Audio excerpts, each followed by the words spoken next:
Salut à tous, c'est le Geek Driver et bienvenue dans cette nouvelle vidéo. Aujourd'hui c'est une journée un petit peu spéciale puisqu'Apple a décidé de sortir son nouvel iPhone, l'iPhone SE. Nouveau pas vraiment puisqu'en fait on est sur forcément un design repris du 8 avec quand même quelques petites améliorations et on va voir tout ça ensemble aujourd'hui. Alors n'hésitez pas à vous abonner puisque c'est un téléphone que je vais commander et la semaine prochaine vous en sortirez un unboxing avec également peut-être des tests par rapport à mon iPhone 8 Plus et mon iPhone 11 pour vous dire ce que j'en pense. Alors on va rentrer tout de suite dans le vif du sujet avec le design, puisque le design c'est clairement un iPhone 8.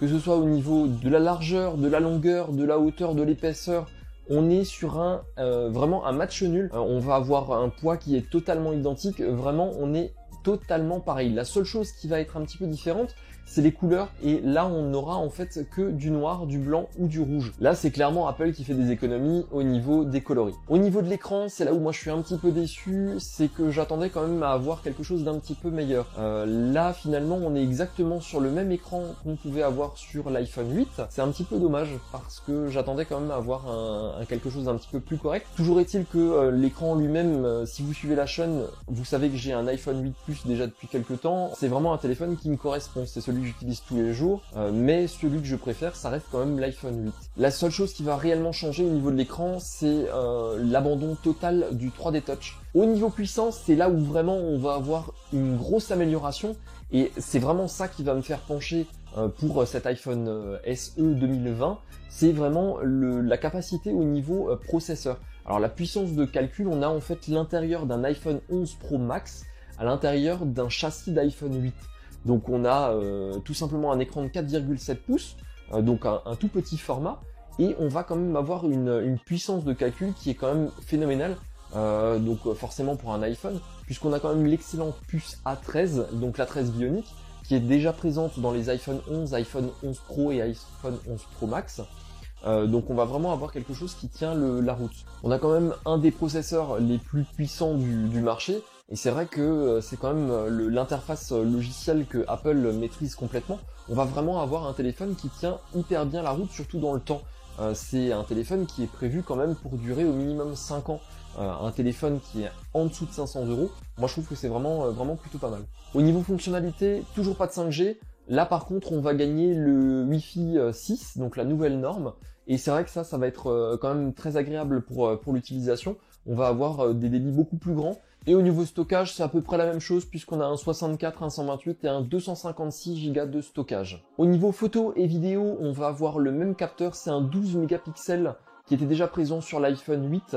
Donc on va avoir les mêmes fonctionnalités, c'est-à-dire au niveau de la photo, au niveau de la vidéo, on va pouvoir filmer en 4K, 60 fps ou en 30 fps en HDR. On a quand même une amélioration au niveau de la stabilisation optique, puisqu'on gagne maintenant le mode cinéma sur la 4K. Donc on va pouvoir filmer quasiment aussi bien qu'un iPhone 11, même si on n'a pas exactement le même capteur. Par contre, ce qu'on va gagner, ce qui est vraiment sympa, c'est justement ce mode portrait. Sur l'iPhone 8 Plus, avec le mode portrait, on était obligé d'avoir les deux capteurs afin d'avoir la parallaxe et d'avoir en fait l'arrière-plan qui est flou. Cette fois-ci, ça passe au travers de l'intelligence artificielle et les améliorations sont vraiment super sympas. On va avoir finalement l'arrière-plan et un effet bokeh qui est vraiment super sympa. Au niveau du prix, forcément, là, on a un grand gagnant, c'est l'iPhone SE.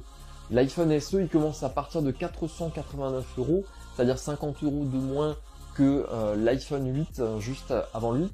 Je sais pas s'il va encore être disponible sur le site, j'imagine quand même que oui. Mais là pour l'instant, effectivement, l'iPhone SE est largement devant. Clairement, c'est un très bon milieu de gamme. On va quand même gagner aussi la charge rapide de chez Apple, donc là c'est 18 watts. Finalement, c'est ce que je reprochais un petit peu à l'iPhone 11, c'est de n'avoir que 18 watts. C'est vrai que ça aurait été très sympa d'avoir une charge rapide, une véritable charge rapide comme pourraient l'avoir les autres téléphones, les autres smartphones du moment.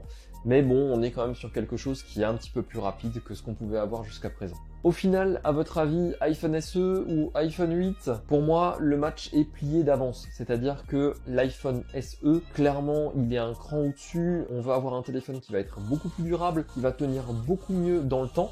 Et ça va être vraiment très intéressant. Pour moins de 500 €, c'est un téléphone, franchement, dès que je l'aurai en main, je vous ferai une vidéo unboxing, mais également des tests entre l'iPhone 8, l'iPhone SE et l'iPhone 11, qui sont quand même trois téléphones effectivement relativement différents, avec des budgets totalement différents, par contre qui sont vendus en même temps. Et c'est là que c'est vraiment intéressant, c'est de savoir les grosses différences, les réelles différences de ces 3 téléphones. Alors n'hésitez pas à vous abonner, à liker et à commenter cette vidéo. Allez, à la prochaine, salut!